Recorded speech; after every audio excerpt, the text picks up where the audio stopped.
Assalamualaikum warahmatullahi wabarakatuh. Perkenalkan, saya Yuni Setiawati, Guru Bimbingan dan Konseling SD Negeri 1 Mentaraman, Kecamatan Banamoyo, Kabupaten Malang, sekaligus sebagai mahasiswa PPG dalam jabatan kategori 3 Bimbingan dan Konseling Universitas Negeri Malang tahun 2023 dengan nomor peserta ujian 2024207882 dan NIM PPG 23112714524. Pada kesempatan kali ini saya membuat video bimbingan kelompok dengan teknik problem solving. Selamat menyaksikan. Assalamualaikum warahmatullahi wabarakatuh. Assalamualaikum warahmatullahi wabarakatuh. Waalaikumsalam warahmatullahi wabarakatuh. Terima kasih anak-anak, kalian sudah hadir di sini di ruangan ini. Kalian bagaimana kabarnya hari ini anak-anak? Baik. Alhamdulillah. Semoga kita semua selalu diberikan kesehatan dan tetap semangat ya. Meskipun ada yang agak flu ya, semoga cepat sembuh dan diri sendiri juga agak dingin. Nah, sebelum mengawali kegiatan hari ini, marilah kita berdoa dulu agar apa yang kita pelajari hari ini bisa bermanfaat bagi kita semua ya. Doa dipersilakan.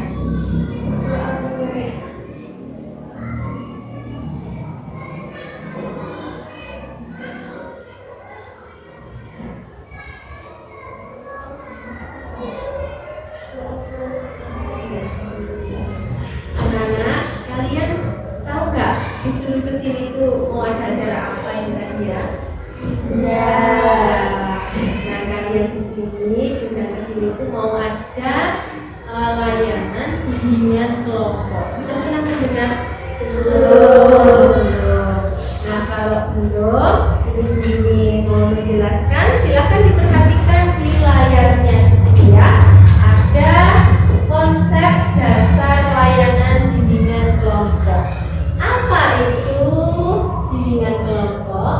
Nah, di sini ada pengertiannya, yaitu suatu bentuk layanan di mana siswa diajak bersama-sama untuk saling bertukar informasi tentang topik-topik yang dibicarakan dan mengembangkan bersama pemikiran dan perencanaan dalam upaya mengembangkan diri di dalam kelompok. Nah, itu adalah pengertian dari bimbingan kelompok.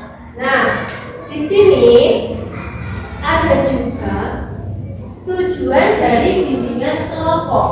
Nah, tujuannya di sini adalah menjelaskan bahwa bimbingan kelompok dengan isi yang meliputi informasi pendidikan, ada pekerjaan, ada pribadi, atau sosial yang bertujuan menyediakan informasi akurat bagi anggota kelompok yang dapat membantu mereka membuat perencanaan dan keputusan. Jadi tujuannya itu nanti membantu kalian itu memecahkan suatu masalah. Nah, kalian nanti didorong untuk membantu menyelesaikan masalah kalian itu sendiri itu nanti apa, bagaimana gitu ya.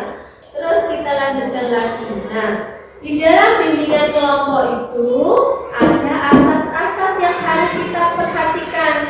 Nah, kalian nanti nggak usah takut dalam menyampaikan masalah kalian, mengutarakan apa yang kalian ingin sampaikan itu nggak usah malu, nggak usah takut. Nah, di sini ada asas-asas yang harus dijaga kerahasiaannya ya. Di antaranya ada asas kerahasiaan. Nah, di sini ada asas kerahasiaan di mana para anggota itu harus menyimpan dan merahasiakan informasi apa yang dibahas dalam kelompok. Nah, terutama hal-hal yang tidak layak diketahui oleh orang lain. Nah, asas ini merupakan kunci dalam pemberian layanan bimbingan kelompok. Jika asas ini benar-benar dilaksanakan, itu maka penyelenggara atau pemberi bimbingan itu akan mendapat kepercayaan dari semua pihak. Jadi semuanya nanti harus bisa menjaga kerahasiaan. Keluar dari ruangan ini nanti kalian harus bisa menjaga rahasia. Apa yang disampaikan dari teman satu teman yang lainnya itu harus disimpan, ya, tidak boleh disebar luaskan. Nah, di sini ada juga asas keterbukaan, di mana para anggota itu bebas dan terbuka mengemukakan pendapat, ide, saran tentang apa saja yang dirasakan dan dipikirkannya tanpa adanya rasa malu dan ragu-ragu. Nah, dengan ini dalam pelaksanaan layanan bimbingan kelompok itu sangat diperlukan suasana keterbukaan, baik dari keterbukaan dari guru, bimbingan, dan konseling maupun keterbukaan dari konseling. Jadi dari kalian itu nanti juga harus terbuka. Dari Bu Yuni juga begitu, ya, harus menerima keterbukaan dari kalian. Ya, paham? Nah, kita lanjutkan lagi.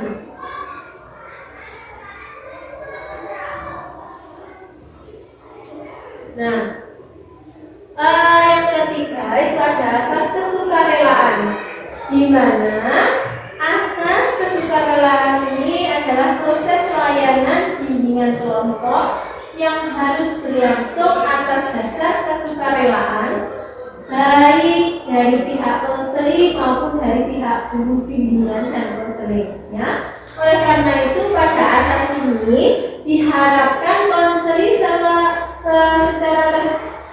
secara suka dan rela tanpa ragu-ragu maupun merasa terpaksa menyampaikan masalah yang dihadapinya serta mengungkapkan segenap fakta, data, dan seluk-beluk berkenaan dengan masalahnya itu kepada guru bimbingan dan konseling.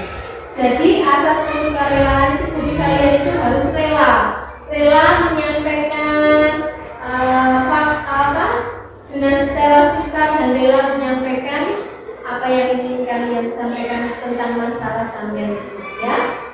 Ya, kita lanjutkan lagi. Ada asas kenormatifan. Nah, asas kenormatifan ini diterapkan terhadap isi maupun proses penyelenggaraan layanan bimbingan kelompok.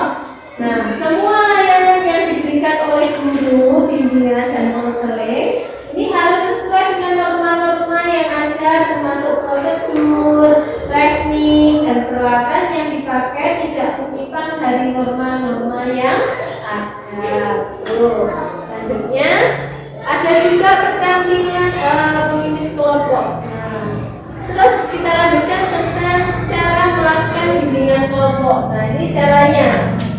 Nanti masing-masing anggota kelompok nanti dalam bimbingan kelompok ini secara bebas dan sukarela berbicara, bertanya, mengeluarkan pendapat, ide, ataupun saran serta perasaan yang dirasakannya pada saat itu, ya.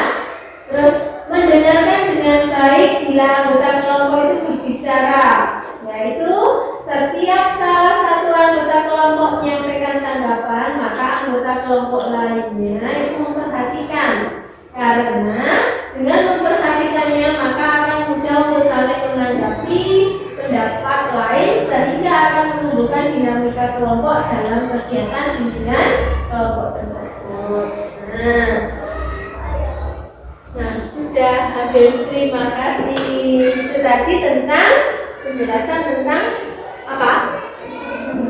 Bimbingan kelompok. Nah, kira-kira ada yang ditanyakan apa enggak? Ya, enggak. Oke. Nah, selanjutnya untuk melanjutkan ke tahap berikutnya, apakah kalian sudah siap mengikuti bimbingan kelompok? Sudah. Oke, sudah. Nah, sebelum memasuki ke tahap transisi, kita adakan ice breaking dulu, ya, biar kita saling kenal. Karena pepatah mengatakan tak kenal maka tak sayang. Ini kan dari beberapa kelas, mungkin ada yang sudah kenal, ada yang belum. Nah, di sini begini ada ice breaking namanya begini ya. Nah, begini. Nanti kita bersama-sama melakukan seperti ini. Jika Bu Yuni bilang, ayo kenalan, langsung di sebelah kirinya Bu Yuni itu menyebutkan nama, kelas, cita-cita, begitu ya. Paham? Nanti setelah menyebutkan nama, kelas, dan cita-cita, berikutnya dilanjutkan lagi tepuk seperti itu, terus 3 kali berhenti, terus menyebutkan seperti yang pertama tadi. Paham? Ayo kita mulai. Tepuk itu.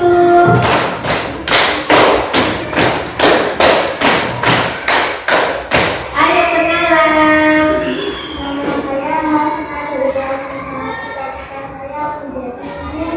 Oh iya, jadi guru. Terima kasih. Lanjut.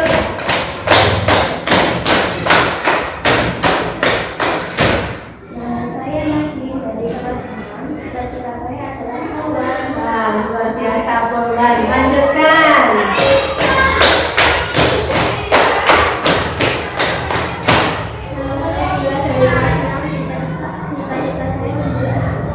Jadi apa? Wah, oke, luar biasa. Lanjut.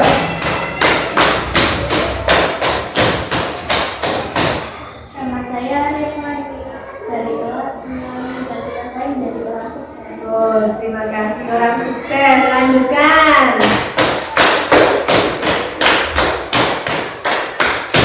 Nama saya Sandi dari kelas 5, cita-cita saya menjadi dokter. Nah, luar biasa, dokter. Nanti kalau sakit pergi ke Sandi ya. Lanjutkan.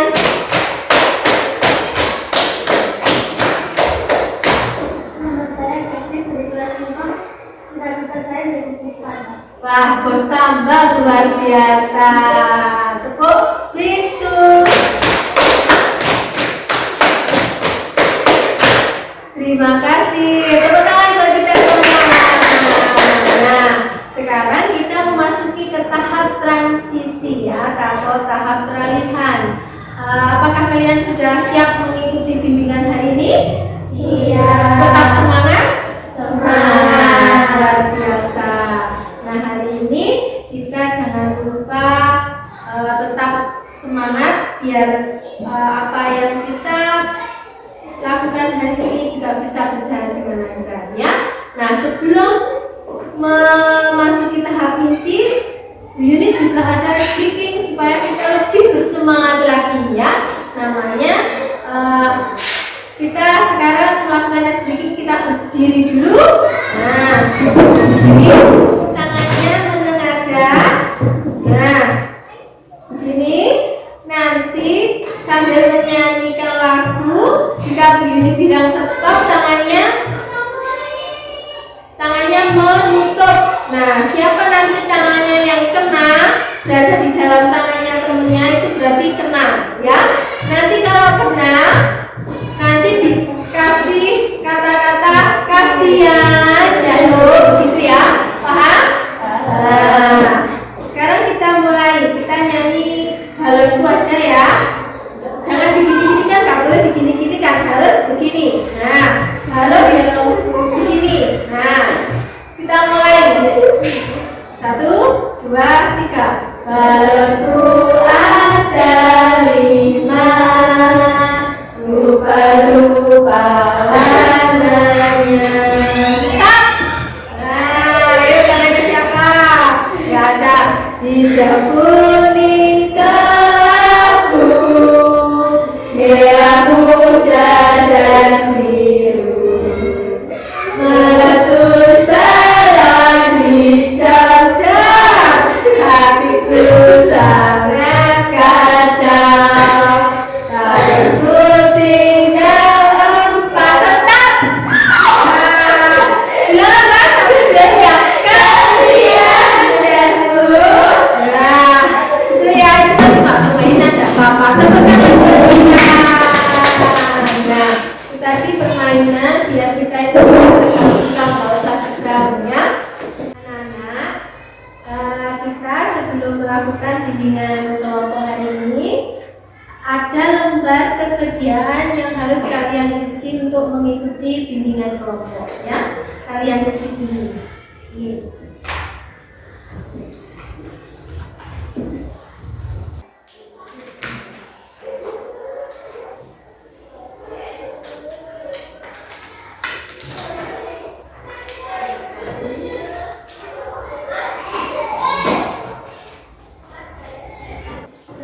Di sini kita akan membahas dengan materi yang hari ini kita akan belajar tentang manajemen waktu. Kalian sudah pernah dengar manajemen waktu? Belum. Kalian itu sebagai pelajar harus mengerti tentang manajemen waktu. Nah, manajemen waktu itu adalah apa? Nah, kita akan belajar di sini. Nah, kita akan belajar di sini. Sampai lihat itu di layar. Nah, di situ telah dijelaskan bahwa manajemen waktu itu adalah orang-orang yang berprestasi tinggi itu berhasil mengelola dan menerapkan penggunaan waktu mereka dengan sangat baik. Nah, itu manajemen waktu. Nah, manajemen waktu itu adalah proses perencanaan dan pengendalian secara sadar terhadap waktu yang dihabiskan untuk kegiatan tertentu, terutama untuk meningkatkan efektivitas, efisien, dan produktivitas.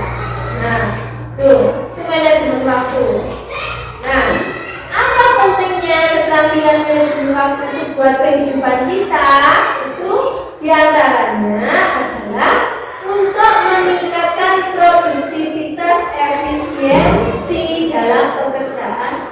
Sebuah manajemen waktu yang baik akan mampu membawa fokus dan perhatian Anda pada target pencapaian Anda, tidak lagi kebingungan dalam menentukan prioritas. Nah, yang kedua, meningkatkan kepuasan pekerjaan dan peningkatan peluang pekerjaan yang selesai tepat waktu dan sesuai tentu akan menambah rasa puas secara pribadi. Nah, yang ketiga, mengurangi kadar stres dan tekanan dengan tercapainya target pekerjaan dan ketepatan waktu dapat mengurangi stres juga tekanan. Di samping itu, Anda juga berpeluang untuk merevisi pekerjaan yang Anda rasa itu kurang memadai dengan lebih cermat tanpa khawatir. Yang keempat, mencapai target dan tujuan target yang diinginkan akan lebih cepat realisasi dan sasaran yang tidak dituju menjadi jelas. Nah, ada juga keterampilan manajemen waktu. Itu adalah keterampilan penting karena mereka itu membantu kalian untuk menyusun pekerjaan. Jadi, sampai sebagai seorang pelajar itu harus mampu mengatur waktu antara belajar dan bermain. Itu harus seimbang. Nah, itu caranya. Ada beberapa keterampilan manajemen waktu yang paling penting. Yang pertama itu adalah pengorganisasian. Yang kedua adalah prioritas. Yang ketiga adalah menentukan tujuan. Yang keempat, komunikasi. Yang kelima, perencanaan. Dan yang keenam, delegasi atau pembagian tugas. Yang terakhir adalah mengendalikan stres. Jadi kalian itu gak boleh stres-stresnya. Kalian harus bisa membagi waktu nanti. Istirahat yang cukup itu juga termasuk. Nah, cara meningkatkannya bagaimana? Nah, itu kalian harus menetapkan tujuan jangka pendek dan jangka panjang. Harus memikirkan. Dengan yang kedua, mengatur penggunaan jadwal diagendakan di kalender. Sampai di kamar itu harus ada kalender. Nanti dikali hari ini mau ngapain, itu harus atur jadwal. Yang ketiga,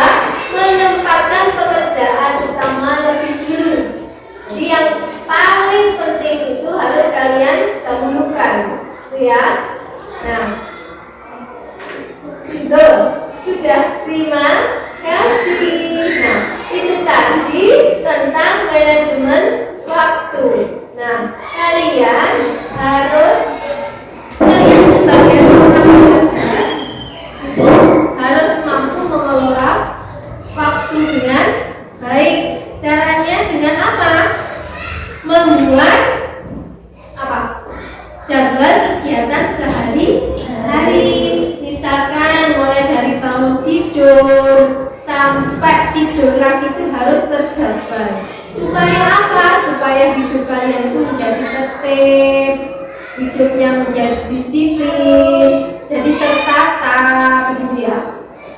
Paham? Mungkin ada yang ditanyakan tentang manajemen waktu tadi? Tidak ada. Oke.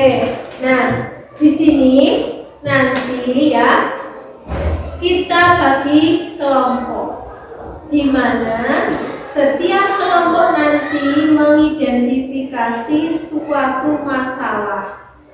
Nah, masalahnya apa, Bu? Nanti Bu Yuni akan memutarkan sebuah video tentang manajemen waktu itu. Nah, di situ nanti kalian tulis hal-hal yang penting. Ya, nanti ada lembar kerja kelompok yang harus kalian kerjakan. Ya, paham? Ada yang ditanyakan sebelum ditanyakan? Enggak ada. Oke. Nah, di sini Yuni akan memutarkan sebuah video.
ujian profesional.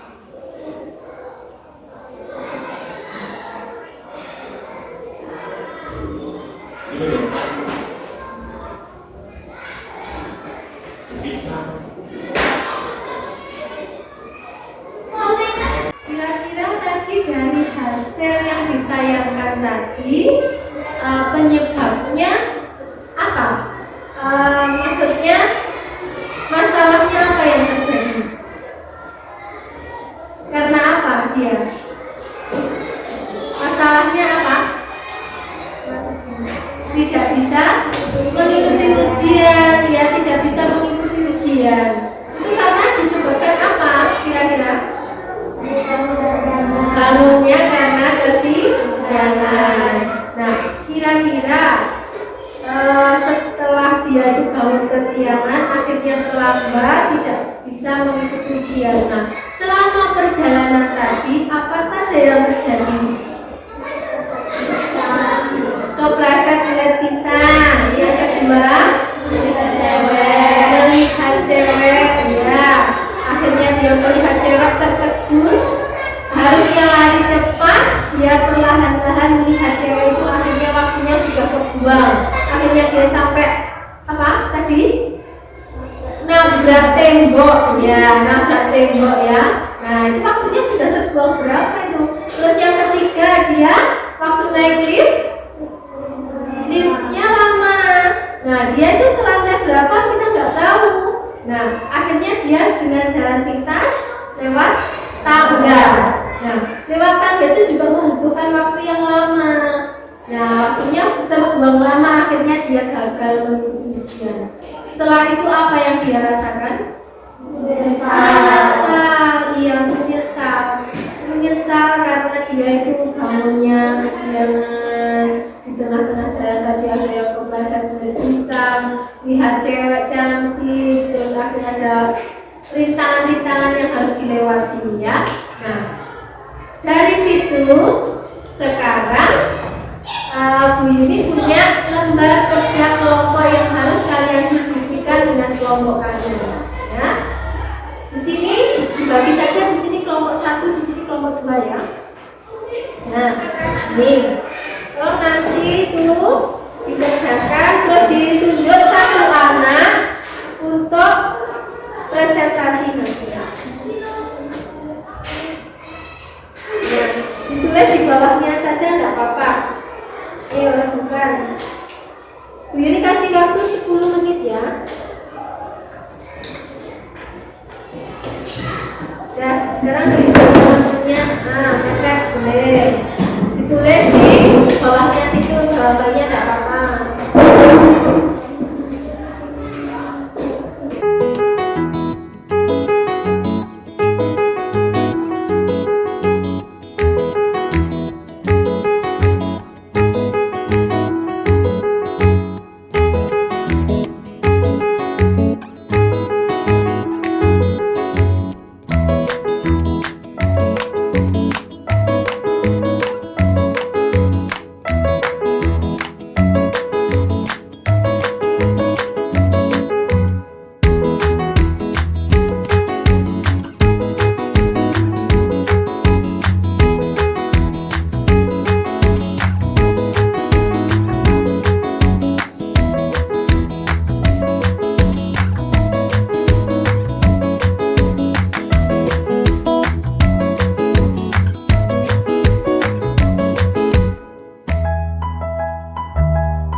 Oke, dilanjutkan yang pertanyaan berikutnya.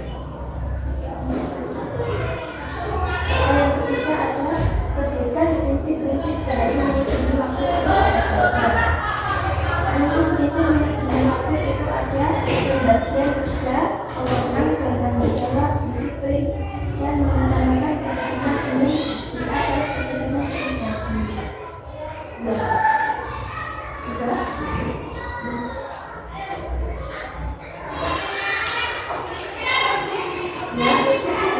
Ada yang ditanyakan?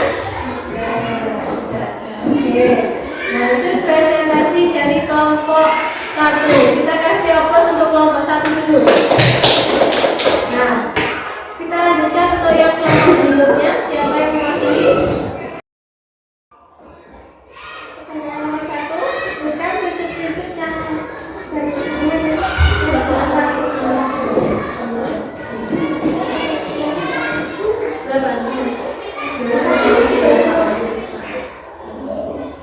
Pertanyaan nomor 2, sebutkan prinsip-prinsip yang dari manajemen waktu itu apa saja? Pembagian kerja, wewenang bertanggung jawab, disiplin, mengutamakan kepentingan umum di atas kepentingan pribadi. Soal nomor 4, sebutkan manfaat dari melaksanakan manajemen waktu dengan baik. Belajar bisa lebih fokus, hidup menjadi Apa dampak negatif dan positif dari manajemen waktu yang kurang baik itu apa? Kira-kira? waktu istirahat kurang, Waktu istirahatnya berkurang, terus apa lagi? Mungkin tidak tepat waktu dalam melakukan suatu hal, terus apa lagi kira-kira? Ya, waktu belajar bisa terganggu, terus apa lagi? Kita itu tidak bisa memanajemen waktu dengan baik, kira-kira apa? hidup menjadi berantakan. Iya, hidup menjadi berantakan. Oke, itu dampak negatifnya. Ada pun juga dampak positifnya apa? Kira-kira dampak positif? Hidup menjadi terarah dan teratur. Kita bisa lebih disiplin dan tertib. Bisa lebih disiplin dan tertib. Terus apa lagi? Belajar bisa menjadi fokus. Oke. Menjaga sesuatu hal lebih tepat waktu. Kalau kita itu punya manajemen waktu, itu akan mengerjakan sesuatu itu tepat waktu, tidak terulur tidak telat-telat, ya. Kita sebagai pelajar. Nah, dari manajemen waktu itu tadi ada dampak negatif dan dampak positifnya. Kita sebagai seorang pelajar, kira-kira bagaimana caranya agar kita itu bisa memanajemen waktu dengan baik? Itu bagaimana caranya? Membuat jadwal kegiatan sehari-hari. Oke. Kita bisa membuat jadwal kegiatan sehari-hari, mulai dari bangun tidur sampai tidur lagi itu harus terjadwal supaya tertib, supaya teratur gitu. Ada lagi? Menggunakan secara teratur. Bagaimana caranya? Istirahat dengan teratur. Terus apa lagi? Menghindari waktu. Nah, itu caranya, ya. Apakah kalian selama ini sudah bisa memanajemen waktu dengan baik? Belum. Nah, setelah melakukan bimbingan nanti harus kalian terapkan, ya, manajemen waktu dengan baik. Nah, sebelum waktunya habis, ini di sini Bu Yuni punya lembar evaluasi yang harus kalian kerjakan. Nah, lembar evaluasi ini nanti di sini kalian itu apa saja yang didapat di sini nanti kalian isi, ya. Nah, kita kasih hari, tanggal, nama konseli kelas. Nah.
ya, oke.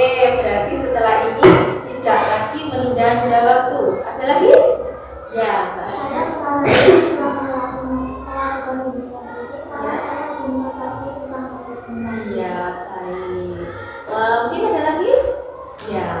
Nanti. Saya merasa lega karena bisa mengetahui dampak negatif dari manajemen waktu yang kurang baik. Iya, setelah mengetahui dampak negatifnya nanti jangan dilakukan loh ya. Iya. Terus mungkin ada lagi? Iya. Saya dapat mengerti tentang manajemen waktu yang baik. Ya, sudah mengetahui tentang manajemen waktu yang baik. Mungkin ada lagi? Oh ya, yang terakhir Saya merasa senang dan merasa termotivasi dalam waktu ini. Iya, akan lebih termotivasi ya. Nanti diterapkan dalam kehidupan sehari-hari loh ya semuanya. Oke. Nah, setelah itu karena waktunya sudah habis, mengucapkan terima kasih. Semoga apa yang kita dapatkan hari ini itu bisa bermanfaat untuk kita semua ya. Kita akhiri dulu dengan berdoa.